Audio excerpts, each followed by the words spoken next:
Over 6,000 people live in low-cost, high-rise housing projects like this one. For years, many of these tenants have complained that living conditions here are unbearable. Today, a group got together and decided to do something about it. Tenants from all 4 high-rise projects met with the Baltimore Welfare Rights Organization today. Their goal is to get the city to move low-income people out of the high-rise projects and into 15,000 vacant houses around the city. The renovation would cost the city about $5 million. The overriding problem is that we have a situation where people are piled on top of each other in the high-rise housing. It's unsafe, unhealthy, both mentally and physically. People are dying, children are getting killed and assaulted. It's primarily female and almost exclusively a black situation. Tenants agree. They're unsafe. People get robbed, you get raped, your children get hurt, there's no room. These people know they're facing an uphill battle. First, they plan to visit Mayor Schaefer and the City Council. If they get no help there, the Welfare Rights Organization plans to file suit to force the city to move these people to better living conditions. Linda Carson, News Scene 2, East Baltimore. The Great Baltimore Land Rush is Mayor Schaefer's newest solution to the city's vacant housing problem. Right now, places like this row house are only a nuisance. The city has to keep boarding them up. The neighbors have to put up with the vagrants who spend the night and the arson fires that endanger their homes and lives. Now for just $100, you can buy one of the 240 vacant homes or lots on a first-come, first-served basis. This vacant lot is one of 240 or so properties on the Gold Rush list. The mayor admits that these are pieces of land the city has been unable to get rid of. So by paying $100, you'd rid the city of one of its headaches, which would then become your challenge. But these are properties that in many instances are dilapidated, no question about it. Most of them are vacant.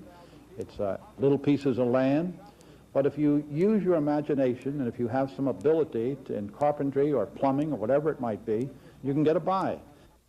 Tomorrow night at the War Memorial Building, city officials will show up at 6 p.m. to explain how the land rush will work. If you miss that session, information will be available again this weekend at Baltimore Expo 83 at the Convention Center. Joyce Jefferson, News Scene 2.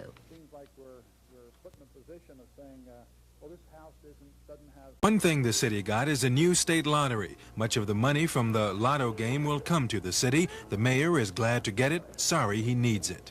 It's a sad commentary when you have to rely on a lottery bill to balance, or not to balance, but to make up a huge deficit in a subdivision like Baltimore. The mayor also got his stadium renovation bond bill. Says he's optimistic the Orioles will sign a long-term lease. He's not so sure about the Colts. The mayor's biggest defeat was the income tax proposal he unveiled 2 months ago. Schaefer wanted the state to raise taxes and give some of the increase to Baltimore. The legislature said no, but it said yes to more money for a number of Baltimore attractions. The Civic Center is getting money for new skyboxes, a new sound system, new heating and ventilation. The replacement of the part of the physical plant will allow the Civic Center to keep operating, because without these funds, it's possible the Civic Center in 3-4 years could grind to a halt. The Maryland Science Center is getting money for a fancy new entrance facing Harbor Place. We want to have a character similar to what you see at the aquarium. You see the aquarium, you want to go over there. You see our place, and you're just not even sure if it's open. The biggest project at the city zoo will be to move the elephants from their cage to a wide-open area. The zoo's director told Catherine Pugh it's the start of something big for the people of Baltimore. I think it means that they have the potential of finally seeing their zoo become everything that it can be. We have one of the best sites for a zoo anywhere in the country, one of the best parks to have a zoo in. Baltimore can look forward to having one of the top zoos in the nation. Also, the Lyric got money to modernize the backstage and to put more legroom between the seats. All in all, the city did pretty well. One of the most pleasant things about the session is the very positive attitude of legislators from outside the city to Baltimore. People in the state of Maryland seem now to understand more than before that Baltimore is the hub of this state, and they see very positive things happening in Baltimore, and they're willing to make a commitment to help those things continue into the future. Baltimore goes back to Annapolis next year with a new shopping list. At the top of the list will be changing how the state distributes money to local schools, changing it so that Baltimore will get more. Kevin Brown, News Scene 2, City Hall. The union says you've spent too much on development. You should have spent some of that money on the schools. What do you say to that? Kevin, I say to the same thing that you ask me the same question every time, and I've answered it 1,000 times by saying that we spent 87% of our money in the neighborhoods in helping the poor. We spent 13% on development of the downtown area.